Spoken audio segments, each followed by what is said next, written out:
so grab that same mouse trap that you had.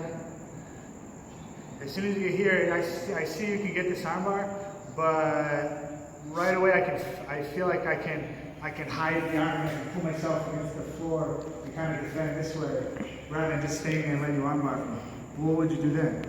Okay, all right guys, if you set up your mouse trap and your opponent rolls to his right side, the advice that I have for this technique is to keep the arm locked in place. The first thing I'm going to do is I want to get his bottom hook released. So I'm going to shift my legs out and step over his bottom hook to free my leg, keeping the mouse trap locked in place. Once I free the leg here, I'm going to take the arm and tuck the arm under my hip. So I raise my hip and I tuck the arm, right? Once I tuck the arm, I'm going to reach over and grab the lapel high, get a good grip, and then I'm going to do what I call a rollout. I'm going to roll out on the arm, staying tight, keeping lapel, staying tight, adjust your grip, and then I come up for a submission. So the key thing is to stay tight on the arm and stay tight on the lapel and keep your head in so the guy can't come up. And you think you're tight enough, you have the grips, and you're ready for your submission, all you're going to do is stay tight, keep your grip on the lapel, behind the neck, and then arch your body up on the back of the joint. And that's your submission. And I feel like I can't, even if you have the lapel, like I have a little space to escape, but when you put your head on my shoulder, then I can't even move an inch.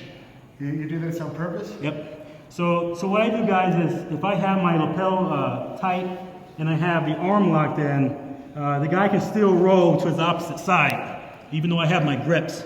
So what I do is I tuck the head over the shoulder and I put it on his face and stay tight. So even if he rolls, I still have pressure on the arm. And it forces him to move and it allows me to attack the arm once he starts to move. So if I have my head down and he wants to make himself comfortable, he starts to move.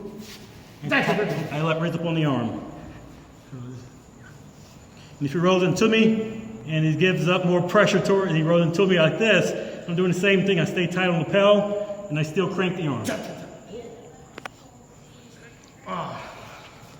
So you have a variation to if the guy rolls to a comfortable side, he feels comfortable on the right side, you keep the arm and you roll with them and free your hooks, grab the lapel and spin out or roll out, and you stay tight, you still have the submission from there.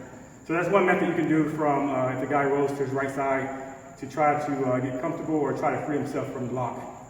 And that head, when you're on your side, I feel like when I'm on a flag, I pull my arm out, but your head is like your ear is pinned to the mat, keeping my arm stuck. I can't even get it out an inch.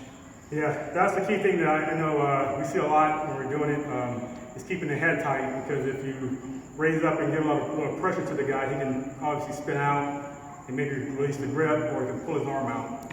So the key thing with that position, once you do the rollout, is to pull him in and stay really tight and put pressure on the head, which Professor Ryan has showed me many times, to make the guy uncomfortable. It forces him to move. He gives up the arm for the submission.